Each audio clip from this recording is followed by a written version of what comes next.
welcome to the Library Loudhailer, the monthly podcast of the National Library of New Zealand, Te Puna Mātauranga or Aotearoa. My name is Mary Hay, and together with Sean McMahon, we'll be sharing some of the unique voices and stories from our library staff and collections.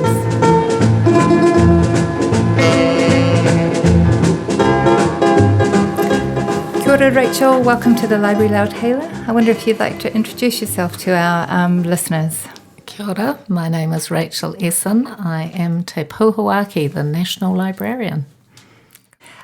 Would you like to just tell us briefly about your previous work experience? Well, I've worked at the National Library for 8 years, and before that worked mostly in university libraries. I worked at the medical library here in Wellington, employed by Otago University for 10 years, kind of off and on in various roles, and worked up at Victoria University for four years in the library up there. And so, Rachel, have you always wanted to be the National Librarian? Hell no. No, not at all.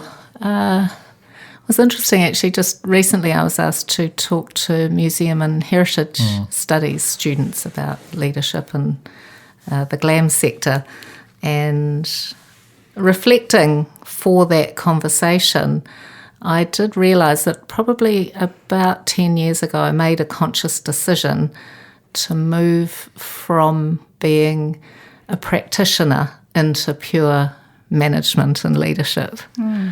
And so it was at that point that I suppose I started to think more about those strategic roles, but it was never a deliberate ambition. But you have worked through the Turnbull Library. You were my boss for a while down there, and then you were upstairs in content services. So you have been in other directorates within the library. So that must have been a good grounding for you for, seeing the whole holistic nature of the library itself. It certainly has been. I think it's been a huge advantage. Having that time in the Turnbull Library and getting to understand the range of things that Turnbull does, really getting to work with the collections there was an absolute joy. Loved that.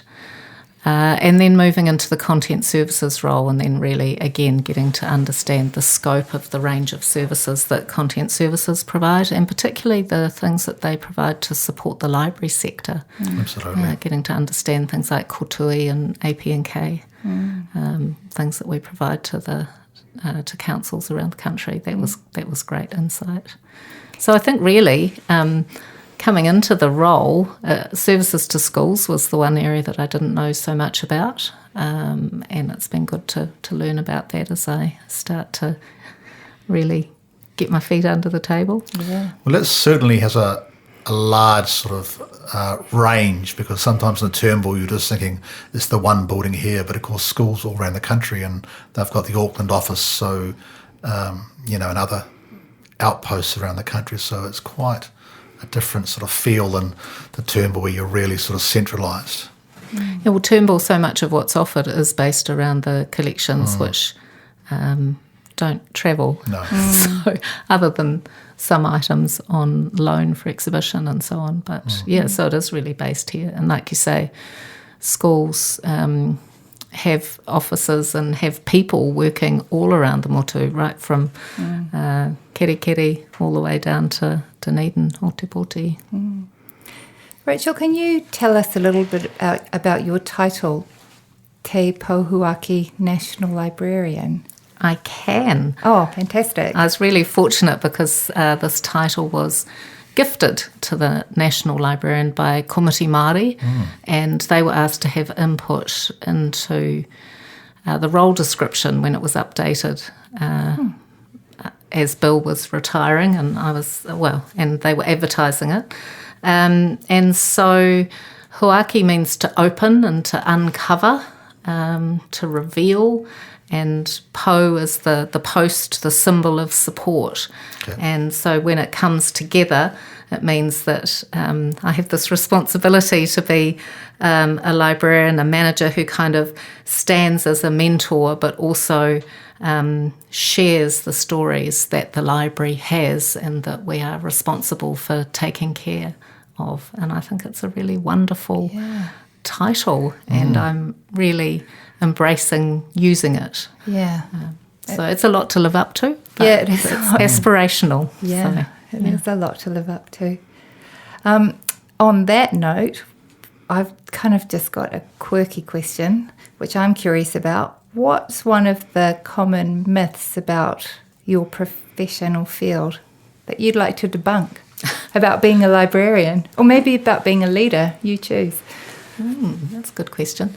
Well, of course, the standard one for librarians is that people say, oh, you must love reading. Of course I do, but that's not what the job is. There is quite a lot of reading in terms of board papers and all the things you have to do in a governance role. It doesn't mean that you get to read all the beautiful books that come in. So I think that's one myth that people often have about being a librarian.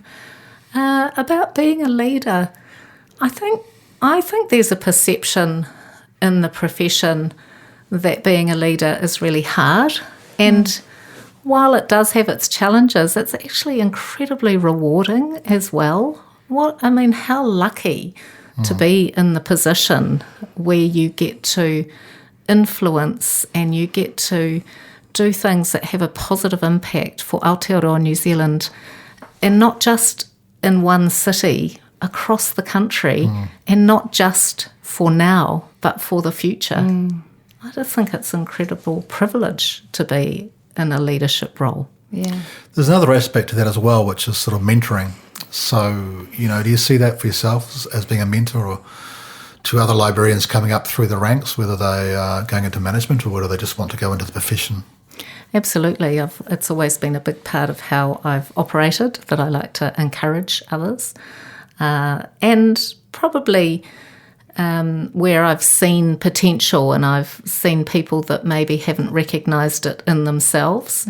And so being able to have those conversations and say, hey, have you thought about this? Or, why don't you apply for that opportunity? And just also being able to have regular contact with people where I've seen that potential and wanted to encourage them. And I've also done that through my involvement in the professional association, through Lianza, where I've encouraged people to get involved in there and take advantage of the opportunities that brings. So now we're going to a larger question, really, which you're probably just grappling with yourself, but what do you see as the role of the National Library, or... that changes, but coming into the role, and then obviously where you might take the role, but the role of the National Library within our society? I think one of the challenges we have is that it's not well understood, the role of the National Library. And coming into the role, preparing for applying for it, one of the things I did was have a very close look at the legislation, National Library Act, because that actually defines some of the things that the National Librarian can do. Talks about the powers of the National Librarian, which sounds like a superhero, and maybe there are aspects of it that are superhero-like. One of the things that really struck me reading that was about Section 9. It talks about collaboration and talks about the role of the National Librarian to foster that cooperation across the sector.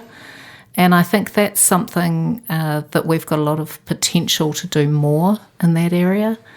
Sometimes when you have times of uncertainty or times of financial restraint, you tend to become a bit more inward-looking. And I think now, because of the opportunities that we have, it's the right time to do more cooperation and collaboration, and to really focus on that role that we have. New Zealand's too small for us not to be working together. We've got quite a lot of fragmentation in the sector.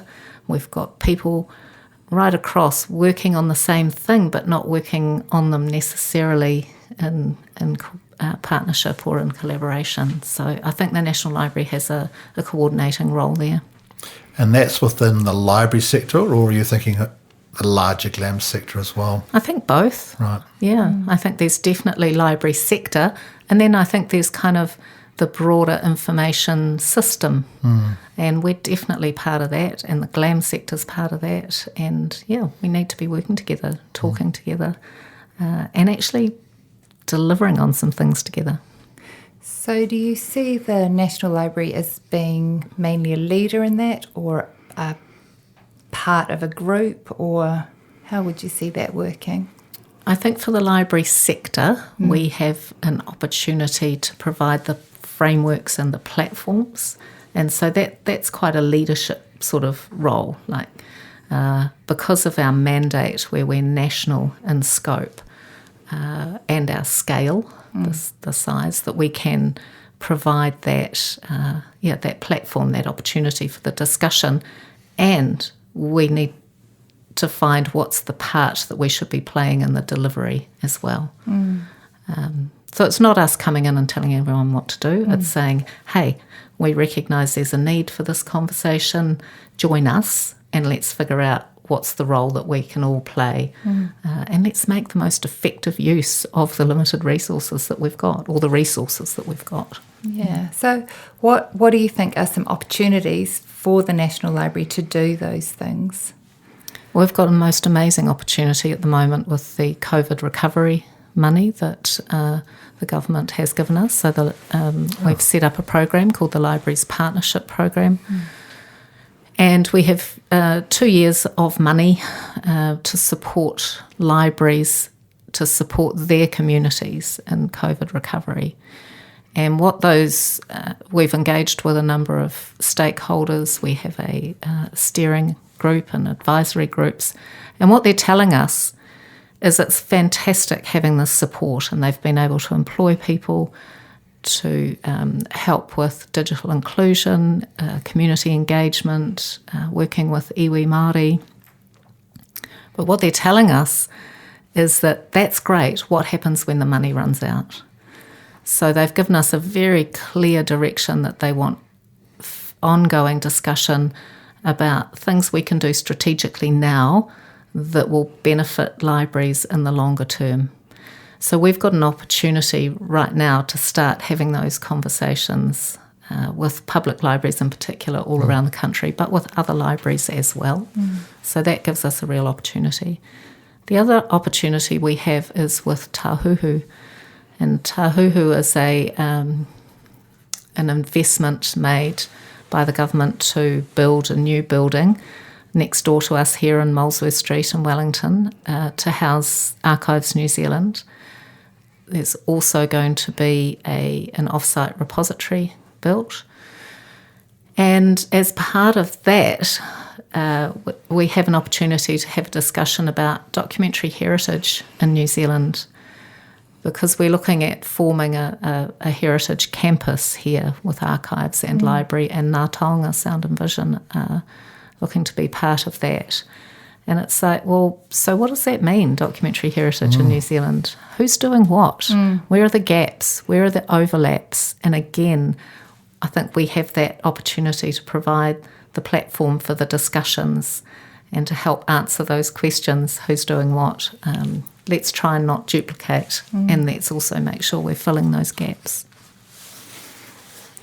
And I know that last night the Reading Ambassador was announced, so that sounds like an amazing opportunity as well for us.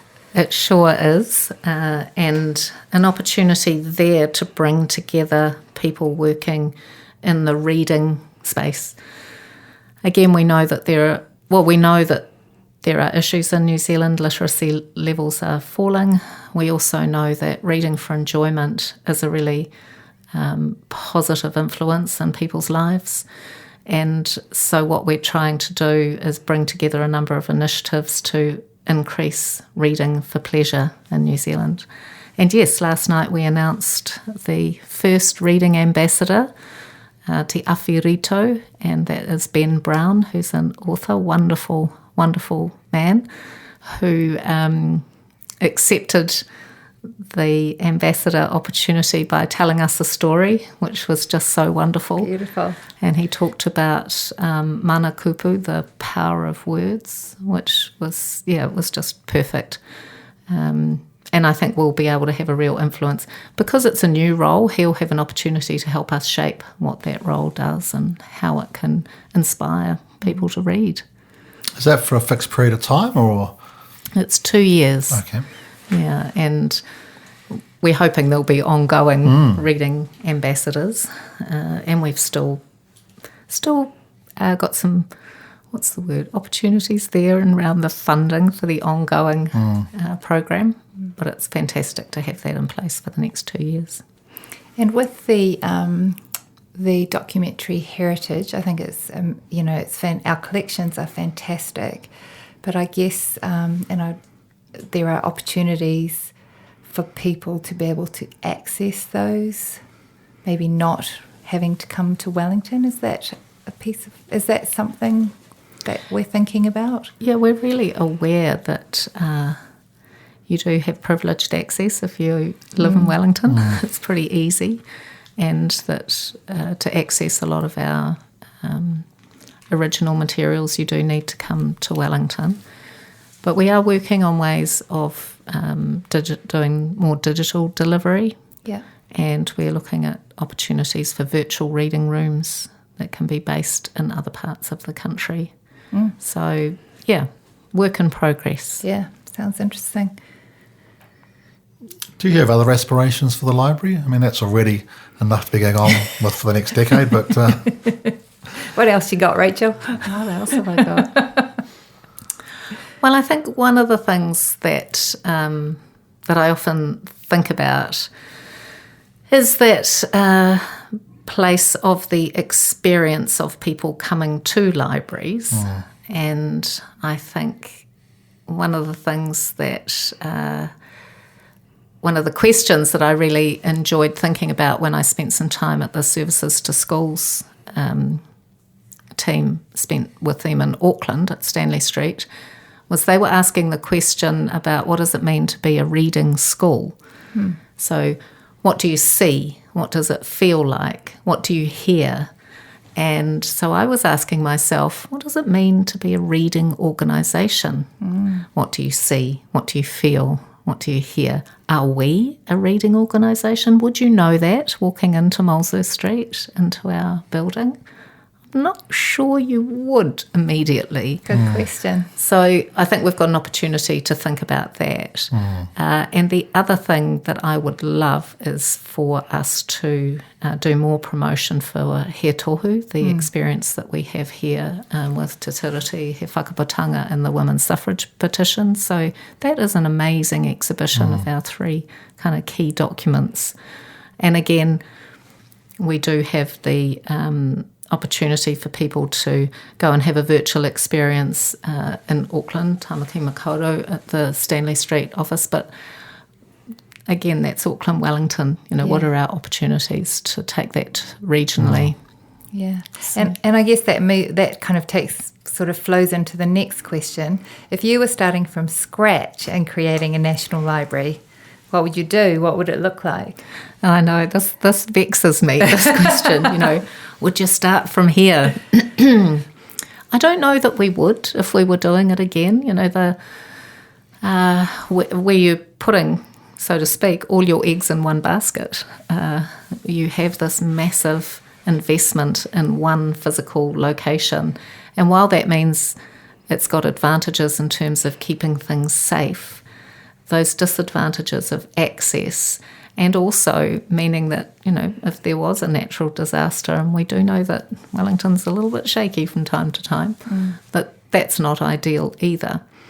And part of the rationale for the Tāhuhu program and having an off-site repository, that gives us an opportunity to separate where we have duplicates, where we have 2 copies of things, to be able to put 1 copy off-site safely. So I wonder, the thing that I muse about is if we were starting again with a national library, would we be more likely to have a distributed collection? Would we be more likely to have really strong partnership arrangements with people like Auckland Museum, with the Hocken Library, with the other university libraries that have unique collections? Would we be would we have more of a agreement about let's collect things and share them digitally and virtually? The future of libraries. And so with the role itself, library is all about continuity really, and so is the staff. So how do you feel with, who you whakapapa to through the chain of national librarians from Bill McNaughton going back, and they've all had their turns at the wheel and carried forward different projects which, for whichever way they've gone, have built on the National Library over a significant period of time. So you're sort of walking into a legacy there of what the National Library has done. Gosh, I just felt the weight of that on my shoulders, Sean. It is a huge responsibility, and I guess I'm still figuring out what I'd like that achievement to be, to be able to look back and say, well, what difference did I make? Certainly I have that kind of medical thing in the back of my mind as well. First, do no harm, and I certainly hope that I can achieve that. I would like to think that one of the things I can look back and think that I guided the National Library through this time of opportunity, and that we were able to leverage these strategic discussions, that we were able to come and play our part in the Tāhuhu Heritage Campus, and that it leaves us in a stronger place, better connected to other GLAM sector institutions, and really knowing what our role is, what our contribution is, and at the same time build a workforce that is confident and competent and able to contribute to all those aspirations that we have. You obviously have close links with Leanza being a past president, and having a very active professional body is always a good support, for any libraries, but particularly for the National Library being, the national library in the country leading that sector. So have you got things lined up, partnerships with them? We have a letter of agreement, a relationship agreement, if you like, with Leanza. And so that does give the professional organisation quite a special role, I think. And what we do each year is we look at, well, we've got this relationship. What do we want to achieve with it? What's on the agenda? And one of the key things for us has been workforce development, because Leanza has a key role in providing workshops and professional development. So we're able to guide and support what we see as some of the needs in the sector. At the moment, through the library's partnership program, Leanza has been running with financial support from the program, has been running evaluation workshops, which have been really well received. So, I think there's always more opportunity to work together, and I see that we've got a strong future, and I'm pleased that we have a strong professional association. I'd really encourage people to join. Absolutely. And so a plug for Leanza, the conference in 2021 is in Wellington this year in November, I think. 9th till the 11th of November, Early bird's coming up soon, so keep an eye out for that. Free and you'll be able to join up. Well, it's going to be interesting this year because it is a hybrid conference. So, being developed in this kind of COVID environment, it means that there are opportunities for people to join virtually. Cool. And that everything's being set up with that in mind, that should we need to be completely virtual, it can also be converted to that. But of course, we're really hoping we don't have to do that. Yeah. I don't want to bombard you with questions because we're getting near the end, but our last interview was with Ulu, and he was talking about how difficult it can be for Pacific peoples to get into the library sector and work their way through an undergrad program, then into a master's program to get the qualification to get into the libraries, to get qualified to be a librarian. And a lot of difficulties around money and where, the value for money for those people when they get a qualification. Financially, there's other degrees they could do, like law, which, gets a better return. But, his big thing was the culture and, as he called it, service, giving back. So I'm just wondering if you have any thoughts around just how people get in to be become a librarian, and just that process where, you want to encourage a diverse population to come into the library because it's going to be good for everyone. But of course, you have the qualifications you need to go through really to get in. And that's sort of, the future for people who may want to come through. Yes, absolutely. We need a more diverse workforce. We have a diverse population, and the workforce in libraries and in GLAM sector in general doesn't reflect that population at all. And I think there are a number of barriers, and there are another number of opportunities. And I do think one of the things I'm really keen on doing is setting up paid internships and giving opportunities. Fantastic. For people to come in and work here. And the other thing is looking at the qualifications. So as the National Library, we do have an opportunity to feed into reviews of qualifications and to make sure that the providers understand the needs that we have, and that they can look for ways that they can recruit a more diverse student population that can come through. But I think the other thing that we've done is working with Lianza and looking at things like the professional registration scheme, which don't necessarily require you to have a library qualification. Okay. It's recognising that there are other skill sets needed to work in libraries. Absolutely. So it might be an IT background, it might be a teaching background, and that combine that qualification with your experience in a library, you're still able to get professionally registered in the library field. So I think it's being flexible and having a bit of an open mind.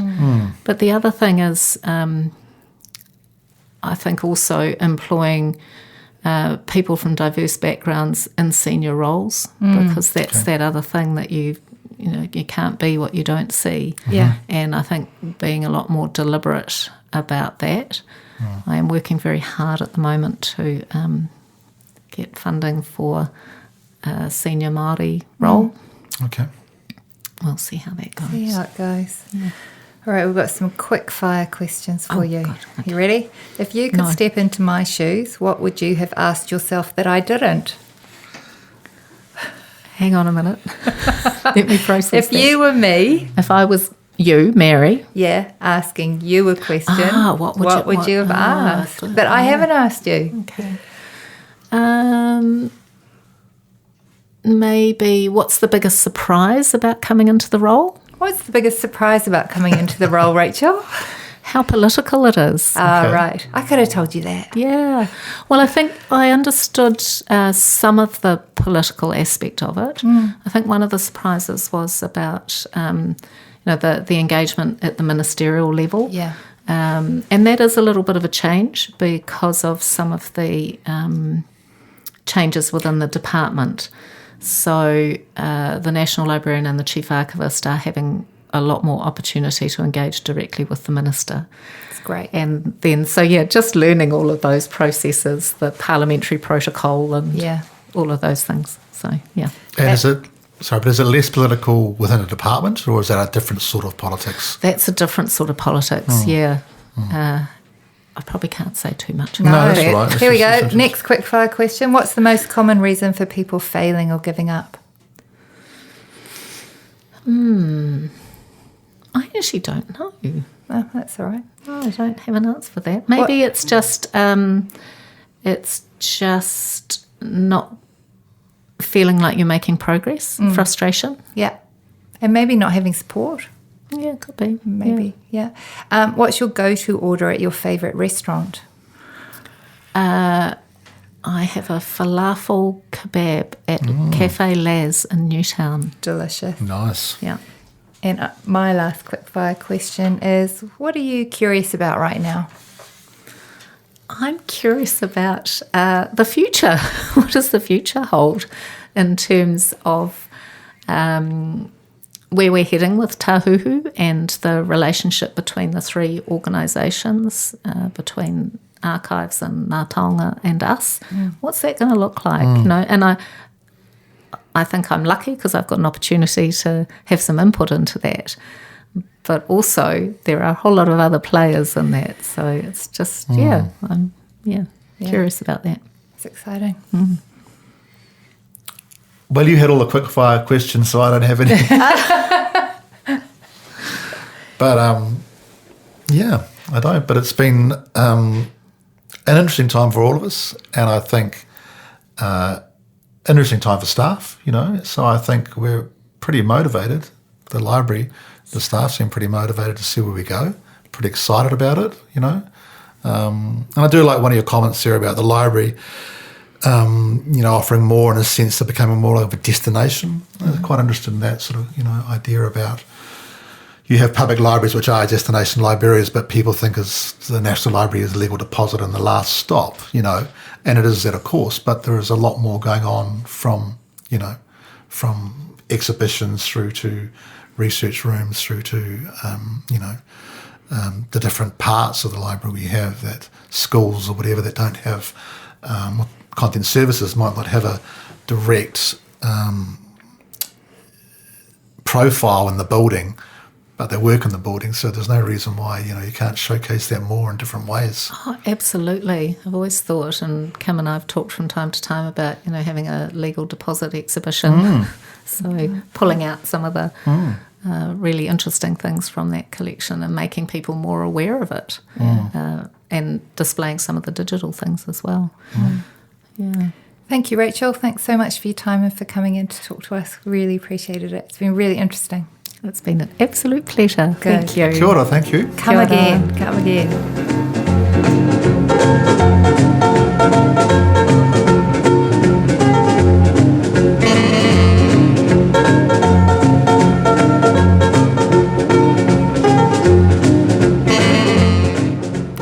Well, that's it for another episode of the Library Loudhailer. Thank you, Rachel, for taking time out of your busy schedule to talk to us. A shout out to our sound engineer Jay Busenberg, our producer Aaron Wanoa, and to you, our wonderful audience. Join us again next month for more audio stories from the library. You can find details for this episode and all our previous episodes on our show notes on the National Library website. Until next time, ka kite anō.